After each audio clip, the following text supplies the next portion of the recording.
Bueno, estamos en tiempos de incertidumbres, de incógnitas, de cambios, de incertidumbres que vamos a tratar de aclarar en la mesa de esta noche.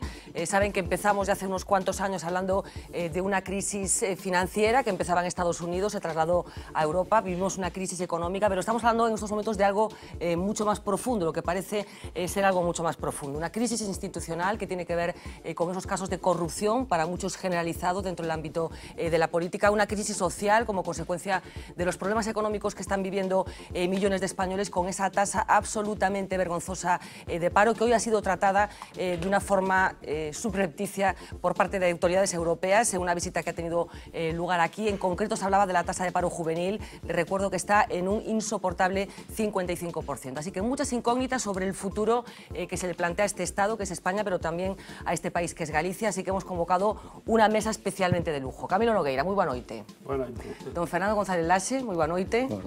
Don Xosé Luis Barreiro, boas noites. Boa noite, que tal? Don Lourenzo Fernández Prieto, moi boas noites. Moi boa noite. E do Domingo San Pedro, moi Hola, boa noite. ¿qué tal? Boas noites. Bueno, decíamos muchos puntos de vista para traer a la mesa de esta noche, con una excusa para empezar a hablar, algo que tenía lugar en el Parlamento gallego en las últimas horas, que ya ha recibido la contestación abierta de los tres grupos que forman parte de la oposición y que no sé si va a suponer un antes y un después en el funcionamiento de la Cámara Legislativa gallega, donde saben que está depositada la representación de todos los ciudadanos de este país. Nos va a contar los detalles, como siempre, Mila Méndez, que está ya en el plató de informativos. Adelante, Mila.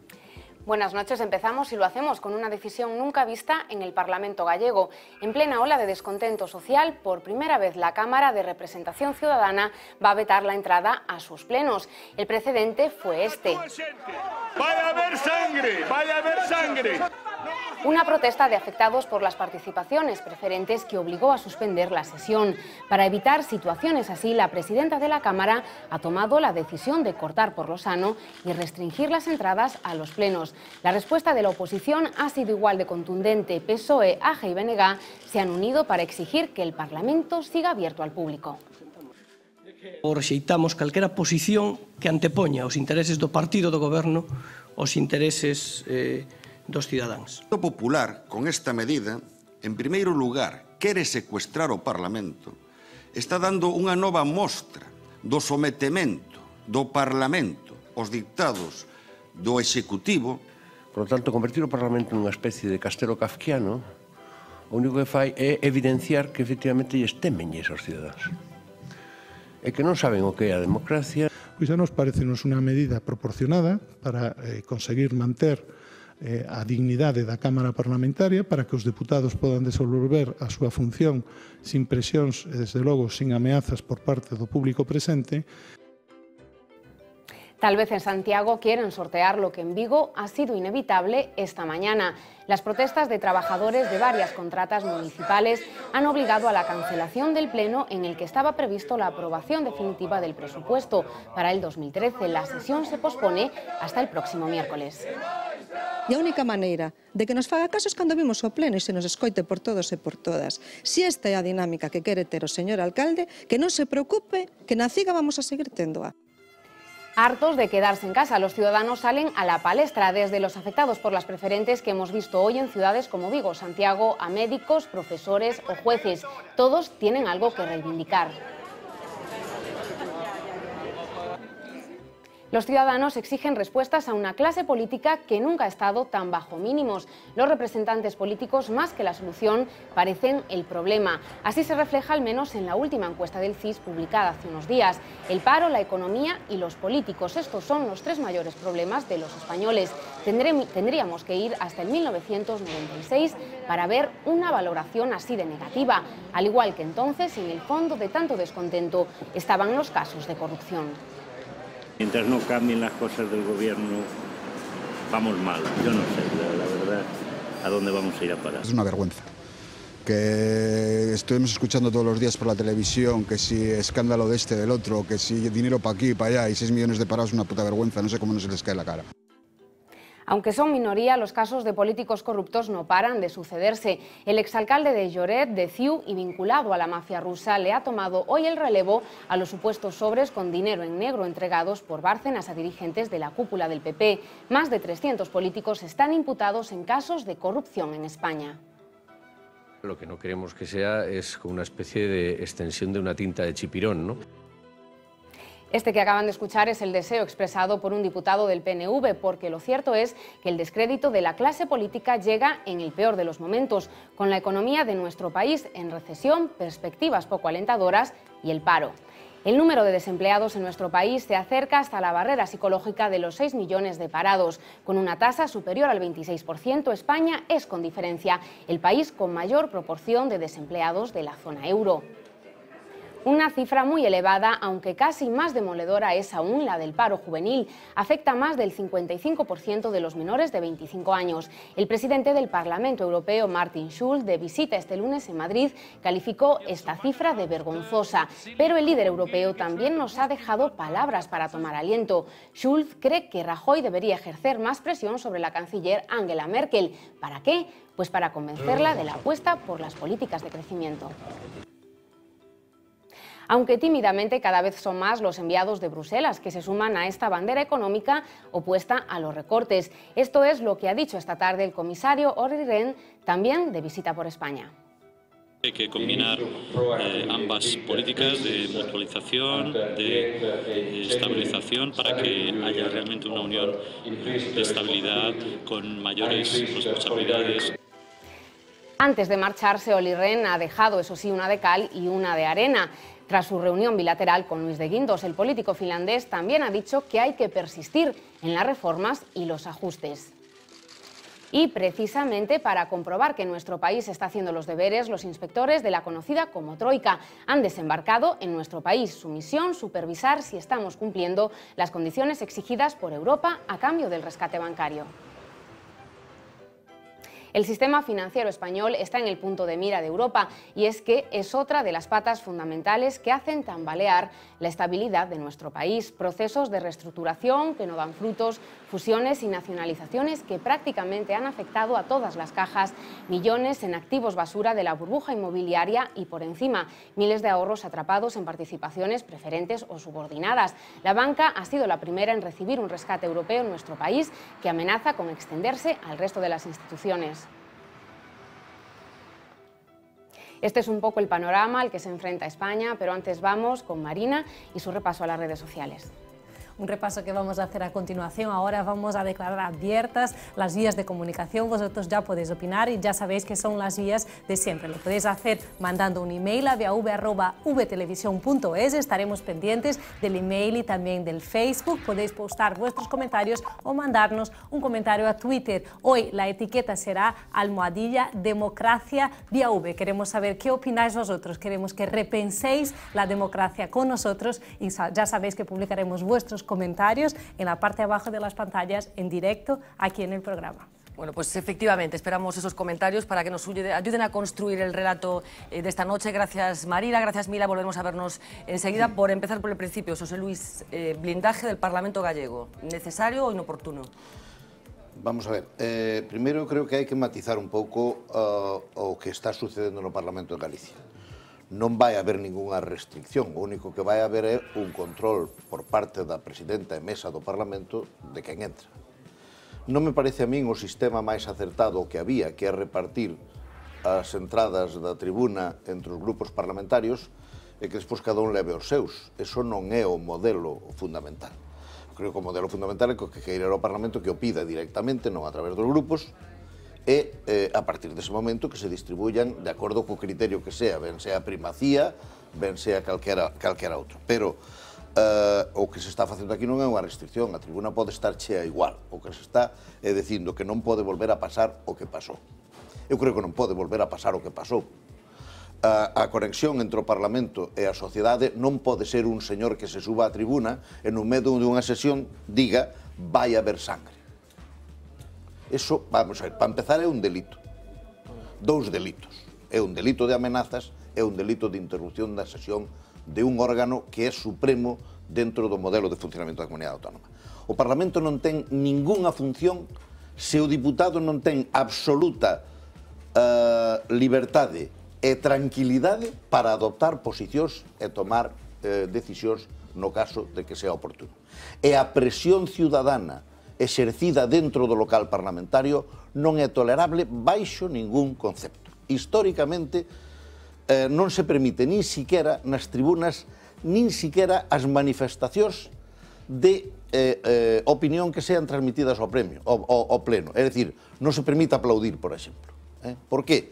Porque o pleno está nese momento, por decirlo de alguma maneira, oficiando como órgano soberano do país e non ten por que estar en ningún momento condicionado polos que están presentes frente aos que non o están.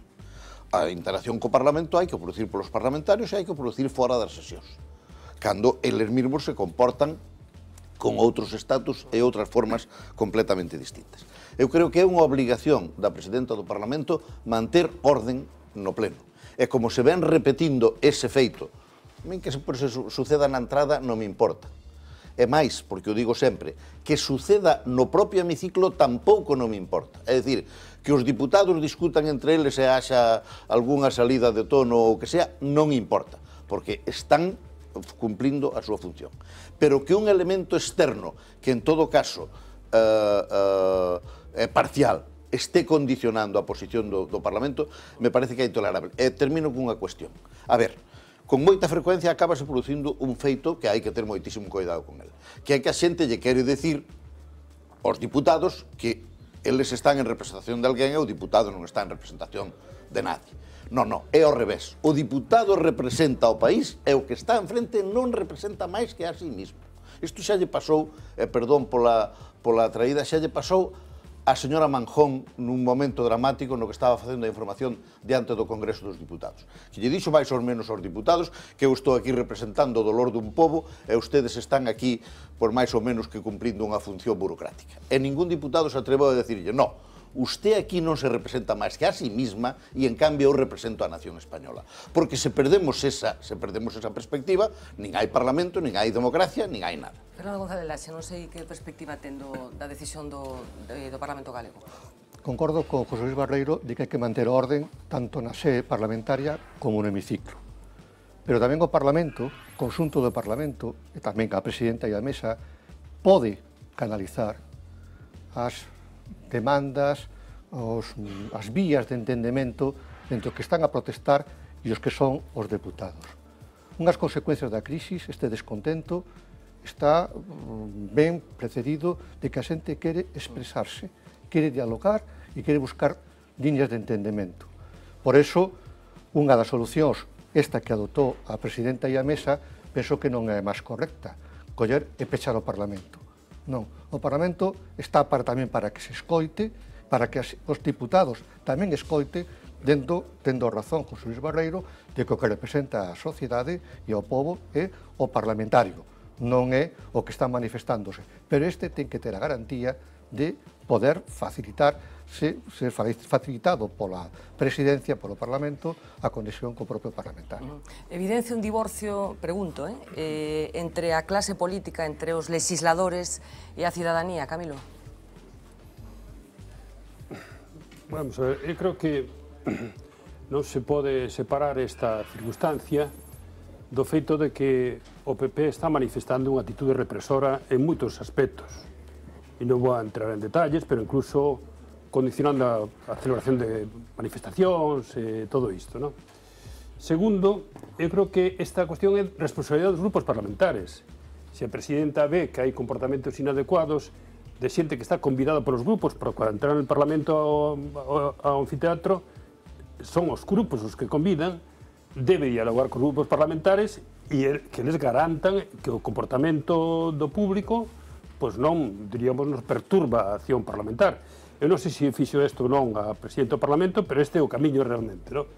E en todo caso, eu recordo que non en todos os sitios pasa isto, de que a xente non pode asistir. Por exemplo, na miña experiencia no Parlamento Europeo, puden comprobar admirado que todas as persoas que están dentro do Parlamento asisten aos debates das comisións, por exemplo, sentados ao lado dos diputados.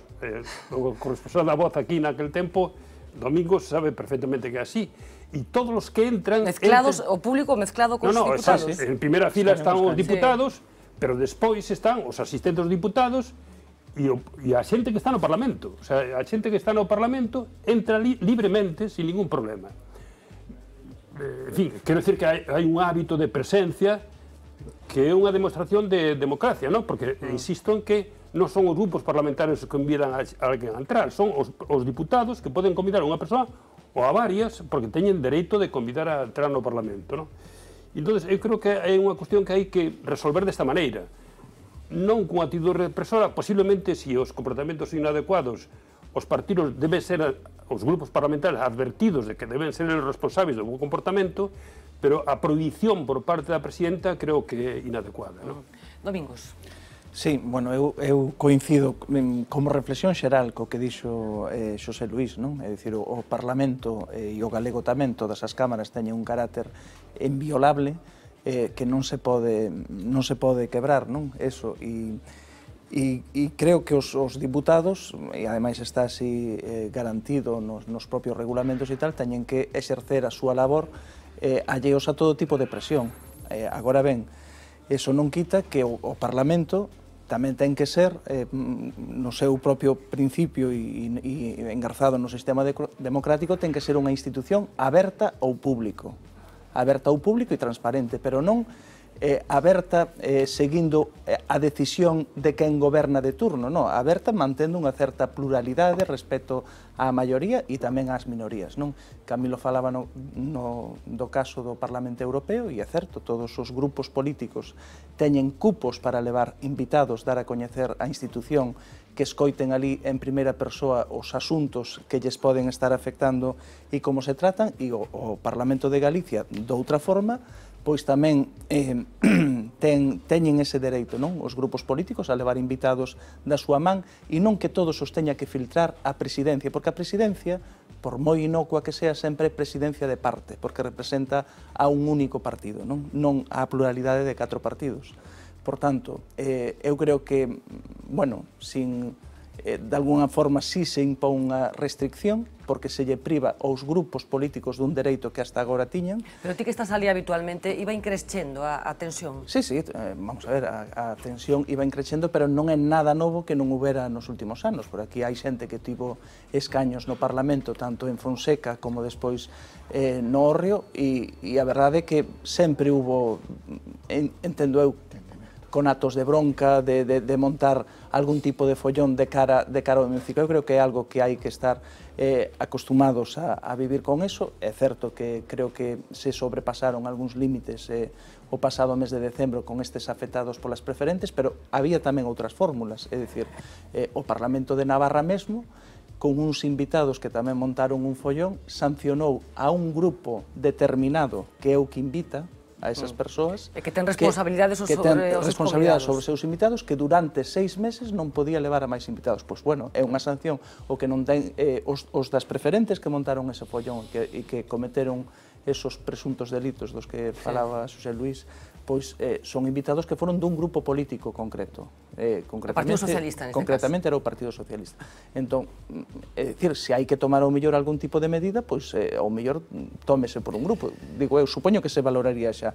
En todo caso, tómase unha medida con carácter xeral, tampouco se insiste en que é unha medida transitoria, porque todas as cámaras autonómicas que hai en España, solo unha tomou unha medida cun carácter máis ou menos permanente, que é a Asamblea de Madrid, de restringir, digamos, as visitas de público, non? Todas as demais funcionan con normalidade, incluso parlamentos de sociedades onde hubo certa violencia na rúa e loita armada, non? É dicir, non se tomaron medidas deste tipo, ainda que supoño que si terán os seus filtros para poder acceder ali, pero parece unha medida canto menos casi maximalista, non? De ter que retirarlle un dereito que tiñan todos os grupos aquí. Lourenzo?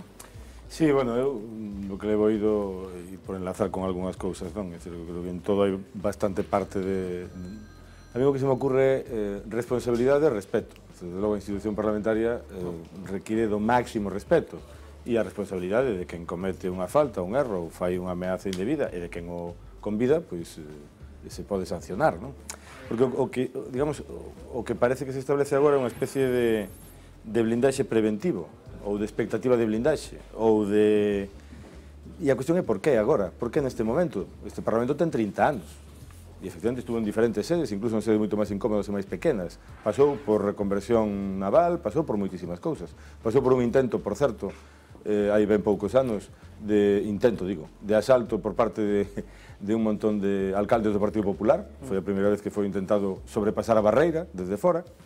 E a cuestión é que non podemos pasar de convidar aos escolares para conocer o Parlamento, situálos ali, a xusto contrario. É dicir, de que nos está falando isto? Que a mí é o que me interesa. Pois, efectivamente, eu creo que nos está falando dun escándalo que houve, que se utiliza despois de 30 anos, para restringir. Por qué? Bueno, a mí só se me ocurre unha explicación, porque hai medo. Medo a qué? A ver a cara da crise.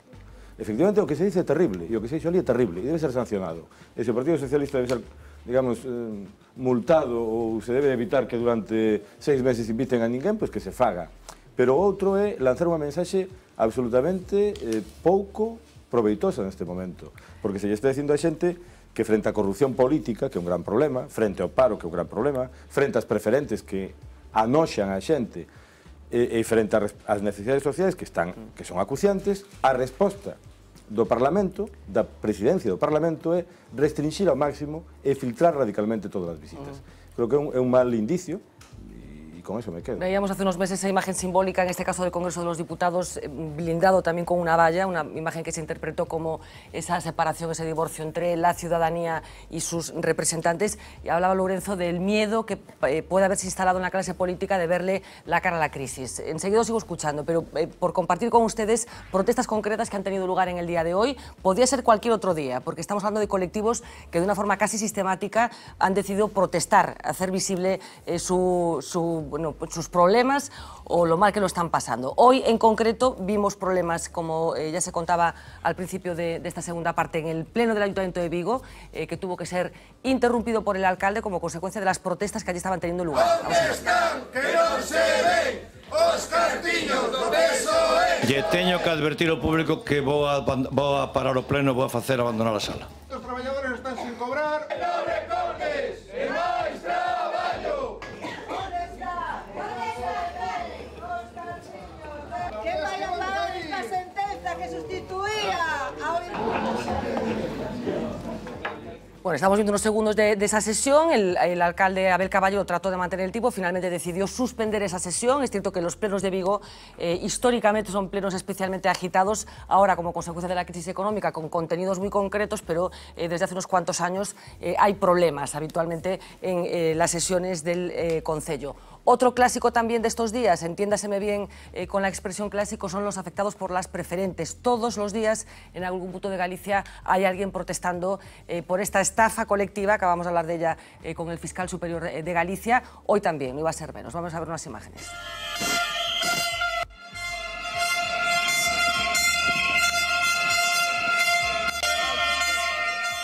Una imagen más, como les decía, prácticamente todos los días, prácticamente no, todos los días hay protestas concretas de gente afectadas por estos productos financieros de los que tanto hemos hablado. Hablaba Lourenço de que hai medo a verlle a cara a crise, é así? A ver, eu creo que a cara a crise está à vista, non hai... vamos a ver, non hai grandes discrepancias, pero eu quero facer algúns matices. A ver, en primeiro lugar, experiencias que houve. Eu votei no Parlamento 8 anos e atravesei, entre outras situacións, a reconversión naval. Teño entrado no Parlamento por 100 ou 200 metros de unha masa vociferante que me deixaba un metro para pasar. En helicóptero non saíches. Non, pasar polo medio, por certo, nunca ninguén me tocou nin nada, pero, en todo caso, pasar con aquelas voces que se producían primeiro en Fonseca, despois no outro lado, pero nunca vin eso de vai haber sangre e tal, dentro do Parlamento, nunca. Nunca vin un invitado chillando no Parlamento dentro. Recordo a don Antonio Rosón prohibindo os aplausos na tribuna de Fonseca, pero non recordo este espectáculo nunca. Segundo, supoño que unha das cousas que motivou moito a presidenta do Parlamento é que o día que se dixo esa frase, os diputados da oposición subiron a solidarizarse cos que a dixeran en vez de solidarizarse coa Cámara. E iso non é de recibo, porque estas cousas hai nas que cortar en orixe. E, por tanto, eu creo que eso hai que ter moitísimo cuidado con eso. Estuve moitas veces en sesión no Parlamento Vasco. Vin varias veces follós no patio de escanos.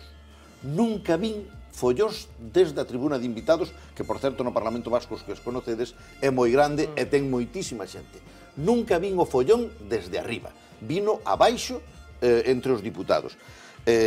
Por tanto, creo que iso é importante. É a última reflexión.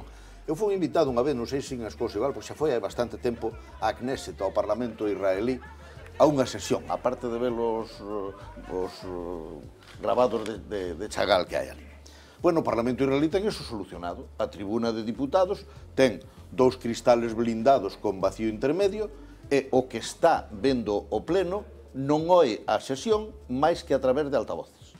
E, por tanto, o que digas ti na sesión de invitados tampouco se oe no pleno de ninguna maneira. Pero creo que é unha mala fórmula. Hai que acostumbrarse ao sentido democrático en que o que vai á sesión parlamentaria ten que saber a onde vai, ten que saber que casa é, e ten que saber cal é o comportamento debido nese asunto. E así como a xente sabe que cando vai a un concierto hai que comportarse de unha determinada maneira, pois hai que saber que cando se vai a un pleno hai que comportarse de outra determinada maneira.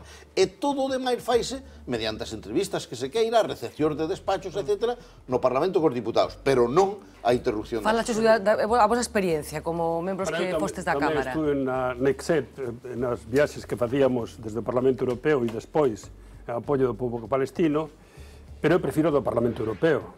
E creo que no caso, sin insistir niso, creo que neste caso quen debe resolver o problema son os grupos parlamentares, non a presidenta con unha decisión unilateral.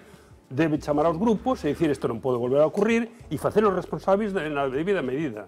Pero eu non podo separar esta posición da presidenta do Parlamento galego coa actitude, chamémoslle represora, do Partido Popular, que se nota, diríamos, na acción directa na rúa, etc., pero tamén moitas medidas políticas que se están tomando que realmente ignoran os dereitos democráticos e sociais dos cidadáns. Eu non podo separarlo. Pero creo que, en todo caso, sendo certo totalmente, e estou de acordo, en que os que están convidados deben respetar a acción do Parlamento, e creo que este problema hai que traballarlo aos grupos e dicir, bueno, vostedes son responsáveis e teñen que garantirme de que o comportamento é o admisible, admisible incluso aplausos de vez en cando, pero, en fin, o mostras de entusiasmo para algo que pase, pero son os grupos que teñen que resolvelo e non a presidenta do Parlamento. En todo caso, por insistir no que decía Lourenzo, Fernando, hai un medo a verlle a cara a crise? Sí, hai moito medo, hai moito descontento, é unha crisis non só económica, de valores, de comportamentos, de actitudes, crevan moitos principios éticos, e incluso hasta de educación mesma. Eu, voltando ao principio, o Parlamento para min é unha institución que ten que estar aberta ao público.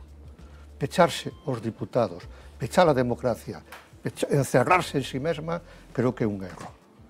Ora, a presidenta, lóxicamente, goberna con unha mesa, onde están os partidos políticos que teñen representación.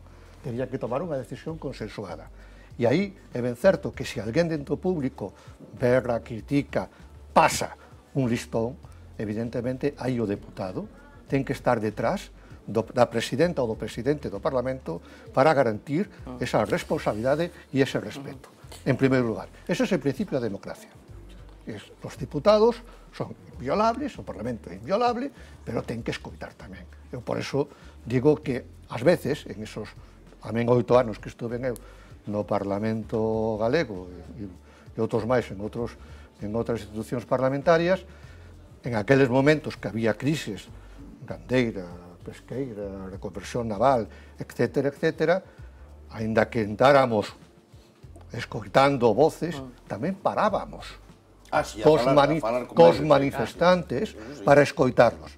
Cecais hoxe, algún partido político, algún grupo parlamentario, non é capaz de pararse. Lembras algún momento especialmente tenso? Non tenso ningún. Porque ao final a xente, en un momento de crisis con isto da cara, o que quere é expresar a súa opinión. A xente quere hoxe decir o que pensa, isto que quere transmitir. E o político ten que pararse a escoitar a xente. O descontento se expresa a través de unha manifestación. E falta eso, falta diálogo. Un diálogo que antes, na etapa da transición, sí que existía ese diálogo e por eso había tantos acordos, aínda que as circunstancias eran igual de difíciles como as de agora. Había crisis no 1982 Había unha crisis moi importante no 1971 a 73 e esa crisis que deu pé pois, a que partidos políticos estiveran poñendo en riba da mesa ofertas alternativas. Dá a impresión que agora non é así. Dá a impresión de que agora se blinda un Parlamento, se pecha un Parlamento, non se escoita a un manifestante e ao final non se presenta unha alternativa a esta crisis. Tedes esa impresión que... Eu que vexo é que estamos como nun pequeno peldaño máis, non? É dicir, co deterioro tan grande a nivel social, a nivel económico que estuvo ao que nos levou toda esta situación, non? No último ano vemos que inventamos cousas novas, non? Como, por exemplo, os grandes mítines xa con invitación para controlar quenes veñen. Con invitación e señal realizada. Exactamente, os mítines con invitación, é dicir, encher unha praza de touros como a de Pontevedra con invitados previamente, iso ten unha labor, non? É dicir, estáse buscando, seleccionando as persoas que queremos que nos vexan. Eso continuou despois tamén na toma de posesión do propio presidente da Xunta, non? É dicir, por primeira vez se sacou o acto, digamos, toda a ceremonia sacouse da rúa. Pero ti pensas que eso foi por medo a que poidera haber protesta? Fíxose solo pechada dentro do Salón de Reises do Parlamento Galego para evitar a contestación na rúa, precisamente pois nese pequeno percorrido que se fai entre a Rúa do Hórreo e a Praza do Obradoiro, pois que podan ser abucheados e tal. A sociedade que temos agora mesmo, a realidade que está aí fora, é moi incómoda para o que está gobernando, é moi incómoda para o grupo que sustenta o goberno, e ese é o que puso de manifesto os incidentes que houbo o outro día, non? Entón, aquí o que se fixo é cortar polo san, porque, é dicir, tomando unha medida que non pasaba nada tampouco con que Pilar Rojo chamara os portavoces dos demais grupos. Eu supoño que entre os tres grupos haberá algún que ao mellor se poda vir a certo acordo, non? Plantexarlle a situación, de intentar reconducir un pouco eso e intentar levar unha medida todos máis xuntos pola man, non? Non creo que teñan interese, é certo que ás veces, bueno, con isto de tirar ao mellor un pouco de proveito político, pois pode haber interés de algún grupo en desestabilizar políticamente así a cousa cos invitados, pero o que lle faltou é facelo por consenso, porque incluso os representantes da oposición na mesa do Parlamento, que é o órgano do goberno do Parlamento, ou os portavoces dos demais grupos, enteráronse case a par que a mesma prensa, non? De que esta medida se ia a tomar. Sí, bueno, eu creo que aquí hai outra componente que hai que ter en conta, efectivamente. No Parlamento hai unha novedade, e é unha novedade que ten que ver tamén coa crise, e ten que ver, me dá impresión, coas dúbidas, incluso se ven as imaxes, non? Que poida ter a presidenta do Parlamento, ou quen goberna o Parlamento, sobre cal é o comportamento ou os usos parlamentarios de un grupo que se acaba de incorporar, na súa maioría, non?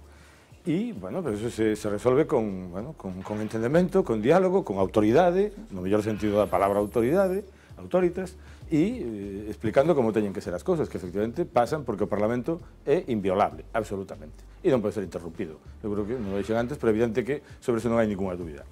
Pero eu creo que iso tamén está neste asunto, non? É dicir, como se vai comportar unha parte do Parlamento, é dicir, vai a aproveitar as quintacolumnistas, por decirlo en términos antigos. Pero o outro elemento creo que tamén é central, é dicir, Feijóo xa non é a presidente do Parlamento, Feijóo lle teme a crise, lle teme a cara da crise, insisto, é dicir, non é só o que fixera fora, perdón, que non fixera fora a súa toma de pose, é que cantas veces entrevistou cos do Noval, por recordar o que decía ahora un expresidente da Xunta que afortunadamente temos aquí sentado, cantas veces entrevistou cos das preferentes, cos gandeiros, por exemplo, que acaban de ter un problema e tiñan un problema e querían falar con el. Bueno, pode ter que facelo ou non ter que facelo, pero en todo caso non o fai. E eu creo que eso tamén responde a unha forma e a un comportamento que ten que ver con esta blindaxe, é dicir, todo forma parte do mesmo asunto, non son asuntos diferentes, non? Para entendelo. A ver, primeiro, eu insisto en que no pleno de diciembre non houve colaboración. E a prova de que non houve colaboración é que os membros do Partido Socialista do Bloque subiron a solidarizarse con ese señor que acabamos de ver ao principio dicindo esa cousa. E a ese señor hai que reprendelo, nada máis que reprendelo. E hai que botalo fora. Non hai outra solución. Pero eu quero recordar unha cousa. Fernando Maiseu e Camilo vivimos un momento no Parlamento de Galicia donde o Parlamento tiña un enorme respeto da sociedade. Era así como unha especie de Santa Santorum co que a xente non se atrevía. Pero houve outras institucións que sí padeceron este modelo. E vou recordar 3 casos, que foron o caso de Lois Pena en Cangas, non se debera haber permitido de ninguna maneira, e foi unha fatal precedente para a democracia, que ainda non está resolto de todo no municipio de Cangas. Pero en concreto a relación dos veciños de Cangas co Concello, estás te referindo? Votar a un alcalde non por un proceso electoral, nin por unha moción de censura, senón a empuxós. E aquela declaración de un sindicalista que decía isto arreglavo eu con un CEDME. Bueno, pois, un CEDME, para que a xente sepa o que é un fusil automático de asalto. O segundo caso é o de Allariz, donde o alcalde do goberno popular é desaloxado absolutamente ao asalto.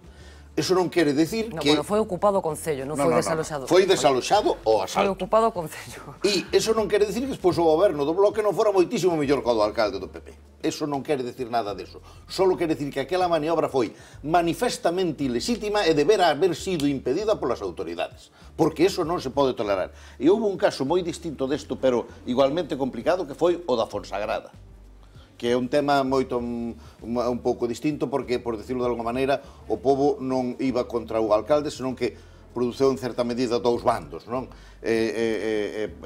Por tanto, bloqueou durante moito tempo o exercicio da autoridade de todo eso. Bueno, esos elementos non se poden tolerar. E o feito de que naquel momento eso non afectara o Parlamento non quere decir que non houbera estes casos de ensayo en outras actitudes. A ver, Camilo pedía... Sí, bueno, creo que concordaría, digo ya, Barreiro, que non son cosas incomparables. Evidentemente, actos ilegais, violentos, houve en todos os países moitos e aquí tamén, non? Esa non é a cuestión. Eu quería introducir a cuestión seguinte. Os afectados polas preferentes. Todos recordamos que hai anos decíase que as caixas de aforro, ante o feito de que non son entidades que non tiñan accións que se negociaban na bolsa, etc., necesitaban unha nova forma de capital, prácticamente identificado co capital social, que serían as preferentes. Ninguén pensou nese momento que os que investiran nunha entidade de crédito foran xente que tería uns aforriños de nada e que estaría buscando, evidentemente, que un banco calquera ou nas caixas lle deran, en lugar de 1%, pois o 7% de xuro cada ano, non? Entón, a acción das entidades afectadas para enganar a todos absolutamente, algúns claramente pola forma en que lle presentaron e a outros porque colocaronlle para incrementar o capital social, por así decirlo, a xente que non tiñan en absoluto esa intención e que estaba, en todo caso, atraído a mellor porque o tipo de xuro era alto, etc. Entón, en este ambiente, como xente que non está organizado en sindicatos e que é xente normal, e que xente maior incluso, pois non teñen outra capacidade de expresión moitas veces que presentarse aí e armar un follón. Entón, eu non podo separar este acto concreto desa realidade de xente que coñecemos todos e que foron absolutamente enganados e que non se lle busca unha solución. Incluso moitas veces a culpa, como sempre, da Unión Europea. O fiscal que estuvo aquí neste momento, o fiscal Varela, que eu creo que fixo unha gran, diríamos, ante as túas preguntas, unha gran exposición do problema, dixo que hai formas judiciais ou de arbitraxe nas que a Unión Europea non ten nada que decir. A Unión Europea di, bueno, é un inversor e, por tanto, se perdeu, perdeu. Se demostra como unha estafa, claro. Claro, non se pode decir que esta xente son inversores, non é iso, non? E, entón, claro que se poden tomar decisións aquí e hai que tomalas. E eu non vexo unha disposición clara dos afectados, as entidades financeiras, os gobernos, a tomar unha solución que evitaría polo menos este incidente, que en todo caso, evidentemente, desde o punto de vista parlamentario, hai que arreglarlo mediante os grupos. Bueno, queríamos hablar de la decisión que se tomó en el Parlamento gallego, esa decisión de filtrar el acceso a la tribuna de invitados y prohibir a los grupos parlamentarios que forman parte de la oposición que inviten a personas a que participen en determinados debates. Pero nuestra intención era ampliar un poco el foco y hablar de qué está pasando en España y qué está pasando en Galicia como consecuencia de esa crisis que empezó siendo, como decíamos, bancaria, concretamente en Estados Unidos, y acabó deslizándose como un castillo de naipes hasta contaminar a toda la sociedad. Con una percepción que ahora trasladaré a la mesa de que funciona mal casi todo el sistema. Vamos a verlo. Los tópicos españoles han aumentado. A los tradicionales sol, comida y fiesta se ha añadido otro terrible lugar común, la corrupción. Los escándalos copan páginas y páginas y, por desgracia, no se salva ninguna sección. Política. Desde las tramas urbanísticas teñidas de rosa del caso Malaya hasta el reciente caso Bárcenas, todos los estamentos de la política se han visto salpicados por la corrupción. Tenemos la Operación Campeón o la Pokémon, los trajes de Camps, los seres de Andalucía, la Operación Orquesta, las contrataciones irregulares de Baltar, los tejemanejes en el Ayuntamiento de Santiago, alcaldes, diputados, presidentes, senadores, nadie sale incólume. La sensación de que algo huele a podrido entre quienes mandan se extiende como la pólvora. Banca. El poder financiero tampoco se salva. Despilfarros, sobresueldos y una pésima gestión pusieron en el ojo del huracán a la Caja del Mediterráneo. El escándalo de las indemnizaciones millonarias de Nova Galicia antecedió a las cifras falseadas de Rato en Bankia. Y por si fuera poco, el Banco de España siembra la duda sobre hacia dónde miraba su máximo responsable mientras todo eso sucedía. Empresa. Las corruptelas políticas han llegado a eclipsar su componente empresarial, pero para muestra de que en ese mundo también se juega sucio, basta un botón. El expresidente de la patronal, Gerardo Díaz Ferrán, duerme en la cárcel por sus maniobras al frente del grupo Marsans. En febrero se sentará en el banquillo por defraudar a Hacienda en la compra de aerolíneas argentinas. Justicia. Las malas prácticas llegan hasta los propios vigilantes. El caso Díbar llevó a dimitir al máximo responsable del Poder Judicial español por haber costeado con dinero público lujosos viajes. El Tribunal Superior de Justicia de Galicia investiga al juez que preside la Audiencia Provincial de Lugo por su posible vinculación con el caso Campeón. Monarquía. Parecían intocables, pero la familia real también se ha visto salpicada por las corruptelas. Apartado de los actos oficiales, pero yerno del rey al fin y al cabo, las imputaciones de Urdangarín por malversación, fraude, falsedad documental y prevaricación mantienen en vilo a Zarzuela. Cultura y deporte. Ni estas secciones se salvan. Las irregularidades y apropiaciones indebidas en el seno de las GAE, los millonarios proyectos fantasmas del arquitecto Santiago Calatrava, los desfalcos de los clubes y sus deudas con Hacienda. Eso por no hablar de los casos de dopaje más sonados, han llevado la corrupción también a las secciones más amables de los rotativos.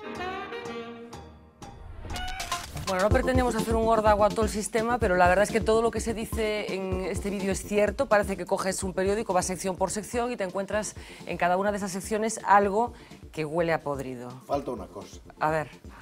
Falta unha cosa porque se non se di esa non se entende nada. Porque o feito de creer que existe un fío que separa absolutamente unha ciudadanía incorrupta de un sistema corrupto é inocente, é de inocentes. A ver, aquí hai empresarios que lle pagan aos políticos, hai xente que pide cartas de recomendación aos alcaldes, hai cregos que son pederastas, hai... a sociedade está participando neso. En que se evidencia ese feito? Ese feito evidencia nunha cuestión fundamental, e é que todos os casos de corrupción que foron que estaban no punto álxido cando foron sometidos á elección saliron bendecidos polo electorado. Bueno, claro, cando agora estamos aquí falando das preferentes, estamos falando de un modelo de protesta que leva contra este goberno un feito que é probablemente do goberno anterior máis do anterior, se acollería o goberno de andar nos últimos anos e despois toda a etapa Zapatero, contra un goberno que acaba de ser elexido fai 2 meses. 2 meses. Entón, témonos que preguntar se temos unha idea cabal de para que sirve a democracia. Porque se cando temos que se nos chegamos a unha conclusión, que é que a corrupción é o problema máis grande, bueno, temos o paro primeiro e tal, pero despois dicimos, a corrupción dentro deses problemas que son estruturales, a economía e o paro, é o problema máis grande que ten o país. Bueno, pois agora sométese CIU a unha elección e la gana, sométese Camps a unha elección e la gana, se somete, si va como se chama, Bárcenas, Bárcenas, a unha elección la gana. E esa é a pregunta fundamental que hai que hacerse, porque senón non se entende nada. Porque eu non estou de acordo con Camilo en que hai un momento determinado no que hai que levar a protesta desa maneira. Non, hai moitas fórmulas que hai que comprendela. Eu non estou disposto a comprendela. E, por tanto, o que digo é, sobre todo en estas circunstancias, porque hai veces que pode haber un período, e se termino con isto, no que se foi deteriorando unha coalición de poder. Empezou ben e acabou mal. Non, agora estamos, por exemplo, en Galicia, con un goberno recén elexido. Ao Parlamento faiselle esa faena na primeira sesión da legislatura. O que pasa é que parece que estás responsabilizando exclusivamente a ciudadanía. Non, exclusivamente non. Estou dicindo, dunha forma fundamental. Solo estou dicindo, non analicemos un país de bos e malos que ten, de repente, todo dun lado donde todos somos, queremos democracia, temos un comportamento institucional extraordinario, non nos metemos para nada nesto, e de repente aparece do outro lado toda a maldad xunta. Non é certo eso. Hai unha sociedade que está corrompida. E esa corrupción resolvese mediante unha toma de conciencia colectiva e unha chamada cada vez maior ao rigor institucional e non a menor rigor institucional. Hai unha sociedade que está corrompida, Fernando? Vamos a ver, eu creo que esta crisis levamos 7 anos de crisis, moito tempo, e a xente non dá acougado, e non ve esa salida. Estamos cheos de incertidume, e iso que xenera descontento e todo aquilo que acabamos de ver agora. Deterioro, desconfianza, desarraigo, corrupción, desafección. A primeira reacción que eu teño é dicir, casi todo está funcionando mal. Hai institucións que están funcionando mal. Non estamos elexindo os millores para estar ao frente desas institucións. Hai unha nova xeneración, máis nova, que non ve saída e que se está asumindo que vai a vivir peor que a xeneración de seus pais. Hai xente maior que con pouca pensión que lle dá, que se lle concede, están sostendo a seus fillos e a seus netos que están parados. Que pedimos logo? A xente está cabreada. Entón, hai corrupción, sí. Podemos resolver? Penso que sí. Para iso están institucións. Sí, pero parece que non vai por aí a cousa. As noticias das últimas horas... Hai desarraigo, hai desafección da política. Parece que sí. Podemos solventar? Eu penso que sí. É dicir, como? Hombre, escollendo os millores. Os partidos teñen que reflexionar moito. Os listas pechadas, a xente non o quere. Hai unha partitocracia que está funcionando dentro dos partidos políticos. Eso non vai ca sociedade actual. Por tanto, hai moitas cosas que se poden facer. E moitas institucións, non só as políticas, sino tamén as judiciais, as económicas, non están a funcionar. Lourenzo? Cando decía Camilo, el tema das preferentes, que pasou co Banco de España, con el tema judicial, que pasa el Tribunal Constitucional cando ten que falar, hai que chamarlo para que fale, para que tome algunha posición. É dicir, hai cuestións que estamos observando que en estos 7 anos dá a sensación de que inoculou toda esta crisis e o desarraigo, a desafección, a desconfianza e a incertidume a casi todo o mundo, non? Lourenzo. Sí, a ver, eu creo que efectivamente aquí se fai se presenta un panorama moi amplo e eu creo que merece ser analizado, non? Porque a crise leva moito tempo, é moi fonda, era unha crise económica, non cabe dúbida de que é unha crise política. Isto de falar de crise do sistema pois é un pouco forte, pero eu creo que hai unha crise social, evidentemente. Eu creo que cando en forma de, por decirlo en palabras de Eric Hobsbawm... Con 6 millóns de parados ten que haber unha crise social, inevitablemente. Se producen expresións de rebelión primitiva, non? É dicir, que é unha forma de entendernos. Os rebeldes primitivos son aqueles que protestan de forma distinta, de forma primaria. Bueno, pues eso que está ocurrindo, eso que ocurriu e foi grabado no Parlamento. É porque, efectivamente, hai unha crise social profunda, que non sabemos ainda cal é a súa dimensión. E eu creo que o importante é plantexarnos que a reacción a todo isto ten que ser unha reacción democrática. Esa é a cuestión, democrática, nos marcos da democracia. E que só incluída a resolución á corrupción. A ver, algúns levamos dicindo hai algún tempo, non só eu, ni moito menos, por suposto, non? Que eu creo que aquí hai bastantes indicios da fin dunha época. Non dun sistema que non é o mesmo, sino dunha época. É dicir, o papel do monarca e o cuestionamento do papel do monarca, bueno, pois despois de 30 e pico de anos, é normal que un Estado que tuvo 2 repúblicas, é bastante normal que a lógica republicana, o sentimento republicano, se desapegue do papel que cumpliu o monarca no 23F e na transición, porque a moita xente eso non lle dice nada, son contos que están nos libros de historia, efectivamente, pero desde o punto de vista da resolución de como vivir democráticamente non significan nada. A cuestión de Cataluña, que é un elemento que non se mencionou, me parece, pero que está no medio desto, se produce neste momento, bueno, pois, porque a conxuntura é de crise e se buscan solucións políticas ou salidas políticas nun marco que non vale ou non se pretende que sirva o marco que estaba establecido, que é o constitucional. E, evidentemente, hai un cambio xeneracional, que isto parece moi antigo, non? Xa Ortega falaba das xeneracións, todo o mundo fala das xeneracións, pero Aristóteles falaba das xeneracións, pero en España sempre se cita Ortega en términos de democráticos e de élites de poder, non? Pero, evidentemente, que hai unha xeneración nova, e, curiosamente, ou dúas xeneracións en términos orteguianos, non? Desde que se fixo a transición. Pero seguimos no patrón da transición. É dicir, os que fixeron a transición con 35 anos, que podía ser a media de quen tiña poder hai 35 anos, hoxe ten 70. Non é bon ni malo, pero ten un significado. E, por lo tanto, hai unha enorme masa de persoas que foron educadas en democracia, que pensan noutra lógica, e ao que aquela historia do consenso, e sobre todo de algo moi importante, creo eu, ¿no? Que se empeza a cuestionar intelectualmente desde hai tempo, e que logo eu teño cuestionado, intelectual e generacionalmente, que a transición se fixo na lógica do franquismo-antifranquismo, efectivamente. E hoxe, a lógica do franquismo e antifranquismo non sirve. É dicir, que alguén diga, no, que eu corrín diante dos grises e, polo tanto, podo ser un pouco corrupto, non sirve. Non digo que isto se diga, é unha forma de falar. Pero o que quero decir é que desde hai uns 10 anos isto non sirve. A cuestión da memoria histórica, que me atraínxe máis personalmente ou profesionalmente, efectivamente, que denota todo eso? Denota que hai vellos consensos, vellos elementos que estaban aí, e que xeneracións máis novas non aceptan e, polo tanto, se produce unha saída, como na cuestión da monarquía, como noutras. E eu creo que hai que reaccionar diante de todo eso. Como? En todo caso, dunha forma democrática. De eso non cabe ninguna dúbida. Porque eu non quero falar de risco do sistema democrático, pero a democracia no Estado español ocupa solamente a mitad do século XX. Nada máis, Hai moitas formas de concretar a democracia tamén. Se fala de democracias de baixa calidade, o que aconteceu en Italia, que acabou aparecendo un señor que non fora elexido nas urnas, para que non me riña Xosé Luis Barreiro, porque foi elexido polo Parlamento, efectivamente. E de restricción, que o que falábamos no punto anterior respecto do Parlamento. Dejadme un momento, porque a todo isto, en toda esta tormenta perfecta que tratábamos un pouco de resumir con unas cuantas pinceladas en la pieza anterior, se une también la imagen que está proyectando España.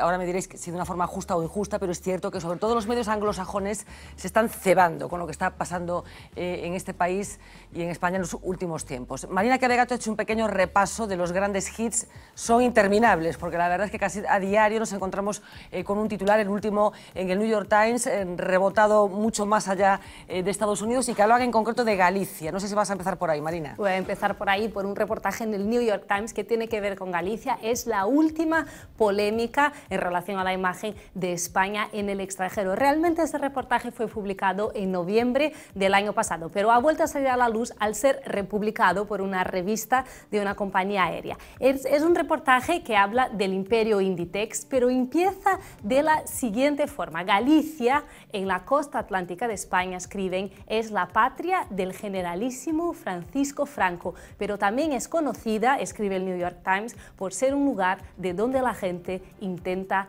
irse. Esta es la última polémica, pero la verdad es que este mismo periódico, el New York Times, ya nos ha regalado algunos reportajes devastadores. El que veis ahora en vuestras pantallas, titulado España, austeridad y hambre, ha dado mucho que hablar, pero también hubo otros sobre los desahucios, donde escribían, una ola de desahucios conduce a una crisis de personas sin techo en España, mientras hay 2 millones de viviendas vacías. Y es que en Estados Unidos, de tanto hablar de nuestro país, hasta nos hemos colado en el debate presidencial de Estados Unidos. España se gasta el 42% de su economía en el gobierno. Nosotros estamos gastando en estos momentos el 42% de nuestra economía en el gobierno. Yo no quiero tomar el rumbo de España. Pero la mala imagen no es solo en los países anglosajones. Muchos todavía no nos hemos olvidado de esta portada, la que veis, la de Frankfurter Allgemeine, que abría su edición con 2 bailarinas sevillanas y escribía, olé, olé, España no es Irlanda y debe alegrarse sobre un rescate suave. O, por ejemplo, otro periódico alemán que hace solo unos meses preguntaba, ¿sabe el gobierno español lo que hace? ¿A cuántos países puede contagiar? ¿Qué ocurre exactamente ahora en España? El liderazgo de España puesto en duda en Alemania, pero no solo en Alemania, porque en Inglaterra hubo un reportaje que fue sin duda el más polémico desde que empezó esto de la crisis. With its massive economy, the Spanish crisis is big enough to bring down the whole of the Eurozone. If Spain was forced out of the euro, then who else is safe? Why not France? Why not Italy? So how did Spain, one of the largest economies in the world, reach a point where pharmacies are running out of medicine? There's hardly anything here. Normally es Full. todo lleno. And thousands of families can't afford to eat. Si pagamos no podemos comer. Y si comemos no podemos pagar. This is the story of the rise and fall of Spain, from dictatorship to democracy, from construction boom to economic bust.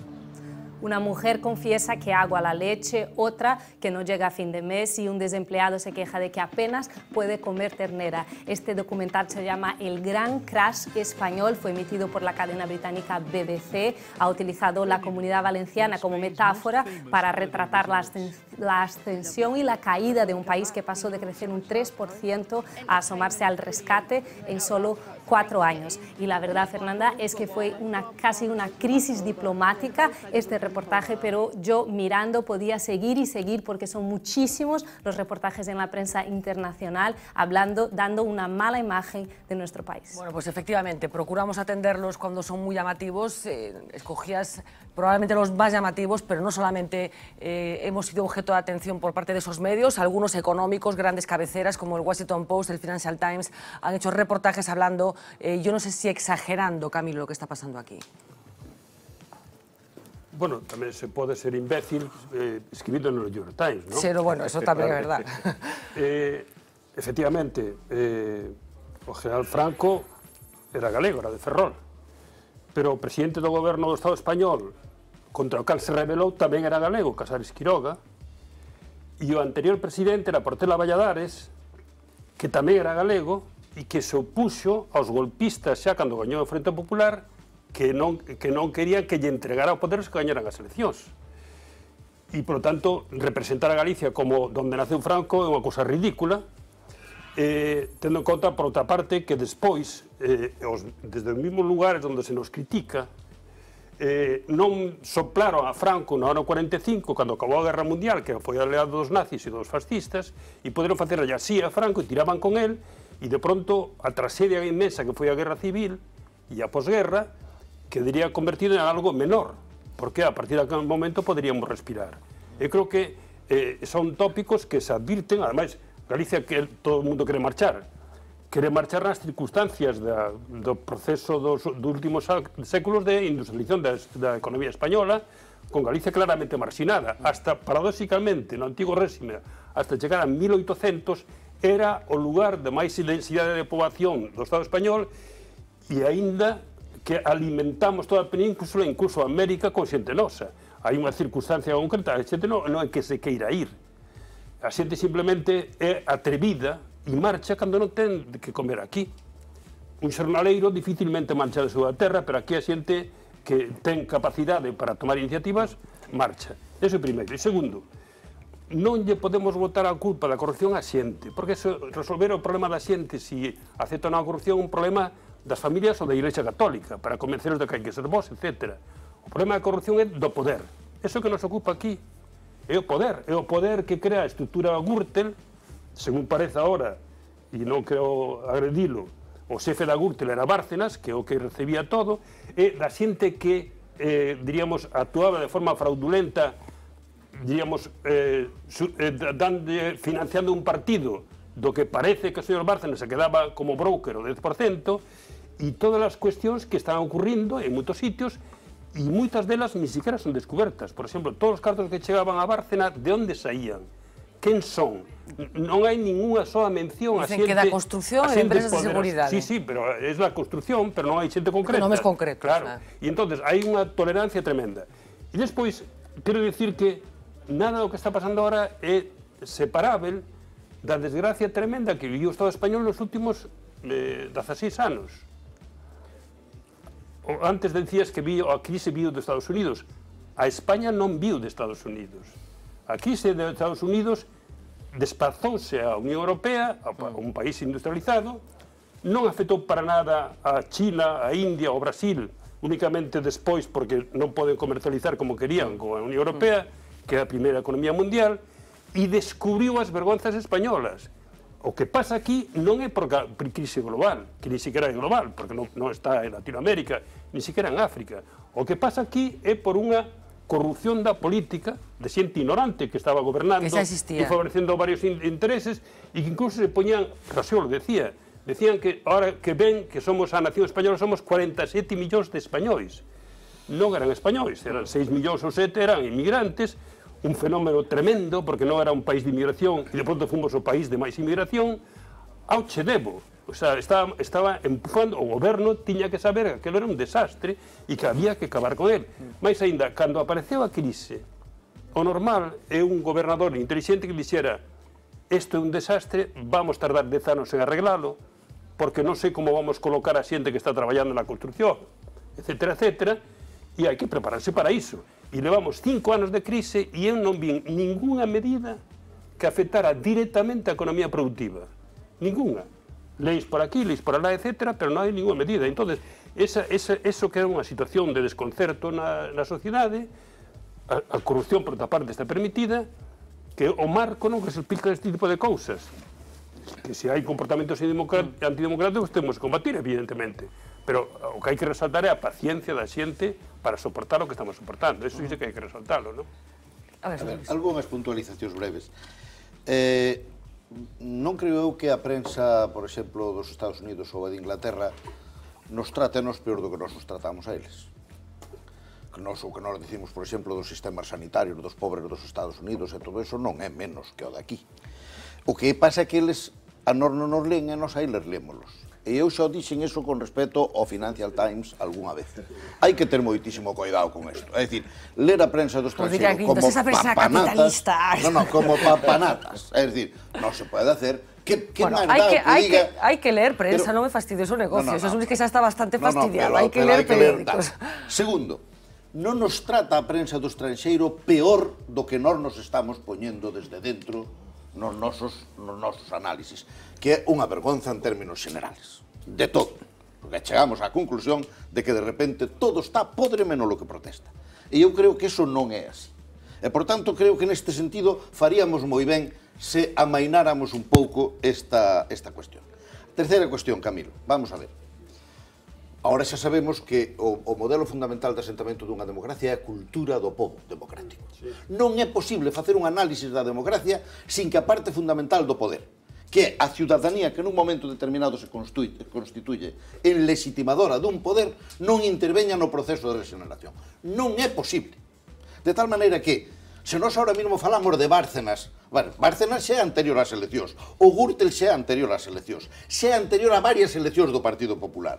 Que lle pasou ao Partido Popular? Absolutamente nada. Vamos a ver, Baltar non é un meteorito caído do ceo. Baltar é un señor que, cando o seu partido quere votar, cando todo o mundo di o que decía, bueno, pois, que fixo o ciudadano ourensán? Mantelo brillantemente, contra vento e marea. E, por tanto, eso non se pode resolver de outra maneira que trasladando esta preocupación en términos xerales ao povo. É unha última cousa. Vamos a ver, de onde ven fundamentalmente o noso despilfarro? Ven do clientelismo. A ver, por que se montan 2 portos na cabeza dunha mesma ría? A ver, por que se montan 3 aeroportos en Galicia e se manteñen vixentes? E o clientelismo, que non alimenta? Quen é o que lle dá absoluta eficacia e racionalidade? A ciudadanía, que é capaz de votar calquera tontería con tal de que lla fagan o seu povo. Pero ti podes crear unha necesidade que non existía previamente tamén, non? No, pero vamos a ver, si ti te refires a ética popular... No, a ética popular non, estou me referindo a cultura política. A cultura política, claro, que hai que facer contra un que goberna mal. Sí, pero a xente non nace... A xente non é culpable, senón o sistema que debe educar, por así decirlo, a ciudadanía. Entón, neste momento, ocuparnos de se a xente é corrupta ou non é corrupta, que estou de acordo que non debía elixir a Cans, non resolvemos nada. Realmente o problema está no poder a todos os níveis que actúa de forma corrupta. Iso é o problema. E a xente que a xente vota como vota, evidentemente, é unha desgracia. Pero non resolvería... Empecemos a explicar os das preferentes. Pobre xente das preferentes. Pobre xente, pero terá que saber de onde lle ven o problema. Claro. Cando trata con un empregado nunha caixa non sabía absolutamente nada. quero dicir que resolver o problema que estamos neste momento non resolve nada dicindo que a xente ten que ter outra educación, porque ese é un problema, en todo caso, si exista a longo prazo. Neste momento hai cuestión de corrupción desde o poder, corrupción en sentido estricto e ignorancia ou irresponsabilidade na administración da riqueza pública, claro, eso é un problema. Sí, a ver, é que hai unha cuestión que a mí me... A lenda negra española, feita pola pérfida Albión, é unha cousa bellísima, do século XVII, e reconstruída polos holandeses enemigos do Duque de Alba, pois tamén. Quer dizer que non, efectivamente, eu creo que o problema é que leemos, lle damos moita importancia que decimos, pero nós somos seguramente moito máis autocríticos. E en todo caso non temos que rasgarnos as vestiduras polo que digan, en el que concordo co que dice Camilo, que vai a misa neste sentido respecto de Franco, etc. Pero a culpa non é da sociedade. A culpa é do sistema, e a sociedade forma parte do sistema. Eu formo parte da sociedade e non acepto a corrupción. E hai moitísima xente desta sociedade que non acepta a corrupción. E hai moitísimas denuncias. Solo para que me contestes. Eu non digo en ningún momento que a culpa sea da sociedade. Digo que isto non se resolve, non se regenera, se non participa a sociedade nese proceso. E se non toma conciencia do que lle está pasando. Pero unha cousa moi importante. O problema está... Eu, desde logo, sí. No, pero só unha cousa moi breve. O problema está en que non é que Camps se presente, perdón, a Camps o presentan. E esa é unha responsabilidade política. E o presentan justamente para que as eleccións laven a súa culpa, ou eximan de culpa. Aí é, e isto non é unha responsabilidade social, é unha responsabilidade política, porque as persoas votan por razóns ideolóxicas, culturais, religiosas, por tradición, por un montón de razóns. Pero votan a quen lle poñen ali. E o problema está que lle poñen a Camps como lle poñían antes a outros. Por lo tanto, é unha responsabilidade política que se resolve nese ámbito. Cando despois de 20 anos pasamos Sanchís, que fundou un banco no ano 73. Como se pode fundar un banco no ano 73 se non estás na trama do franquismo? É imposible para calquera que conoce o franquismo, eu teño estudiado. O seguinte tesorero do Partido Popular era unha persoa que foi tamén e estuvo vinculado ao franquismo políticamente. Non dudo que fora demócrata, pero seus hábitos, comportamentos, a forma de entenderse, de relacionarse con quen dá os negocios non ten que ver coa democracia. E Bárcenas criouse con eso. Bueno, por lo tanto, vayamos a donde están as responsabilidades. E eu creo que hai que falar deso en términos non judiciais, sino en términos políticos e en términos parlamentarios. E en términos incluso, en fin, hai dúcias de libros escritos sobre como se fixeron as fortunas do franquismo. E quen eran os empresarios de Franco? Título dun libro dun catálogos de historia económica. Bueno, pois vayamos a eso. Ahora, eu creo que o conxunto da sociedade, e máis, moitas veces o que lle ocurre á esquerda é que non acepta. A base social da esquerda é tan pulcra con isto da corrupción que non acepta nin siquiera que se compre un despacho con sillas moi caras. Pero tú que estás dicindo que na esquerda non hai corrupción? Claro que hai corrupción. O que quero dicir é que o votante, e eu creo que sobre isto tamén podemos estendernos, e hai inquéritos de abondo, o votante da esquerda é tremendamente escrupuloso, non quero dicir que sea menos corrupto que o da dereita, digo que políticamente os seus comportamentos é moitísimo máis castigador da corrupción, e eu creo que iso é evidente. Por lo tanto, en fin, hai moito que falar. Por parte de decir que xenéricamente as organizacións políticas de esquerda están menos relacionados cas fortunas, co poder, etc., e están en sentido menos corrupta que a dereita, non é dicir nada raro. O sea, está ligada, máis ligada a, diríamos, fontes de corrupción a dereita que a esquerda. E con isto non quero perdonar absolutamente nada a xente da esquerda corrupta. Mais aínda, a min dóeme moitísimo máis aínda. Pero é evidente que hai unha certa, diríamos, relación... Domingo sonríe. Hai unha certa relación distinta co poder, non? Incluso comparando cuestións concretas que vivimos nos últimos 20 anos, pois hai corrupcións e corrupcións. Eu creo que hai basicamente un problema de raíz que é aceptar que a democracia, o sistema democrático costa cartos, non? E hai que financialo. E o sistema de partidos costa cartos. Entonces, eso que teñen resolto moitos países europeos, especialmente os países nórdicos, teñen moi ben resolto, Estados Unidos ten resolto de outra maneira e tal, eu creo que en España non está resolto. É unha das grandes materias pendientes da nosa democracia, non? Aquí hai xente que foron precursores da democracia e saben como é o sistema de financiación dos partidos políticos. E iso é... Eu non sei, Bueno, eu creo... Cando eu fui un responsable, sei perfectamente... Como estaba financiado. Eu penso que quen liderou un partido... Incluso algúns que pagar algunha cousa da nosa propia fortuna. Déjame un momentito para ilustrar un pouco o que estás dicindo e completamos despois con Fernando tamén, porque temos unha peza falando deso, incluso recuperando aquela coñecidísima intervención de Pascual Maragall no Parlamento catalán falando do famoso 3%, ese 3% de cobro de comisións que parece que todo o mundo sabía, pero que ninguén acababa de decidir quen as cobraba. Imos velo.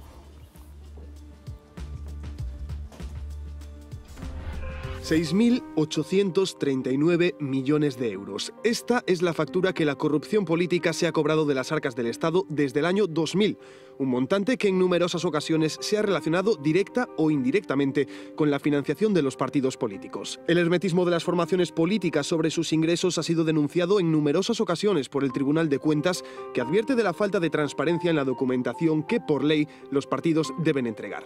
Tras la última reforma legislativa de 2007, que prohibía las polémicas donaciones anónimas y limitaba a 100.000 euros las aportaciones de particulares, el Estado se ha convertido en la principal vía de ingresos de los partidos, aportando cerca de un 80% de su presupuesto anual. Solo para el tercer trimestre de 2012, el PP recibió cerca de 8 millones de euros de las arcas públicas, por los casi 5 millones del Partido Socialista. Pero los cambios en la legislación no han impedido que las supuestas tramas de financiación ilegal de los partidos políticos desaparezcan. Un fenómeno que estallaba en democracia empapando a las dos principales formaciones de nuestro país. En 1989, el PP se enfrentaba al caso Naseiro, en el que unas escuchas telefónicas destapaban un supuesto caso de financiación ilegal. 2 años más tarde salía a la luz el caso Filesa, que relacionaba al Partido Socialista con varias empresas que habrían percibido cientos de millones de pesetas a cuenta de unos estudios que jamás se realizaron. Pero no solo los dos grandes partidos han estado implicados en casos similares. En 2005, Pascual Maragall lanzaba un dardo a CiU con estas declaraciones. Vostès tenen un problema, i aquest problema es diu 3%. Una acusación nada velada que hacía referencia a un supuesto gravamen a las obras públicas que en tiempos de Jordi Pujol servía como financiación a la formación nacionalista. Los venideros Caso Gürtel, Palmarena, Pallerols, Palau, Malaya y un largo etcétera ya se han encargado de convertir a la clase política en uno de los 3 principales problemas de los españoles, según el CIS. Bueno, ustedes tienen un problema y ese problema es el 3%, decía Pascual Maragall en esa comparecencia en el Parlamento catalán. Pasados los años, el caso Pallerols parece que algo de razón le ha dado. Decías, bueno, pues eu penso que aí está, sobre todo, un dos principais focos de conflito, non dos focos da corrupción en España, non que é como financiar todo o sistema de partidos. E mentras eso non se resolva, e non se está facendo nada por resolvelo, mentras non se poña en claro, pois vamos a ter que seguir vivindo con este problema, non? O mérito que ten esta crise é que, bueno, pon todo en cuestión e tamén está poñendo isto en cuestión. Por tanto, eu creo que se está creando un clima social favorable a que isto se poda resolver, non? Polo menos, dunha forma como resolveron os outros rexenerando a propia democracia, non? É dicir, non está escrito en ningún sitio, bueno, si está escrito, evidentemente, porque é constitucional, é unha das súas competencias, de que os propios concellos teñan que ser os que conceden as licencias urbanísticas, os que teñan esa competencia. Podese facer como un sistema como o que hai no Reino Unido, onde son unhas comisións máis compartidas, non? Alonxadas do propio concello, cando sabemos tamén que a concesión e urbanismo, a concesión de licencias, é tamén un dos principais focos de corrupción nos concellos. Que estallou a burbuja. Outras cousas como son os códigos éticos dos partidos, hai que facelos, pero hai que cumprilos tamén. Ou os órganos de control, non? O que non pode ser é que os consellos de contas, os tribunais de contas, os encargados de fiscalizar contratos públicos grandes, onde precisamente van eses 3% famosos, pois sean designados polos partidos mayoritarios de turno e é dicir, que estamos todo nun bucle que se non se toman medidas neste camiño para rexenerar a propia democracia, pois o propio sistema democrático acabará sendo prescindible. Tengo a Fernando pendiente e a Xosé Luis Correa tamén, pero temos que hacer unha mini pausa de publicidade e enseguida nos escuchamos.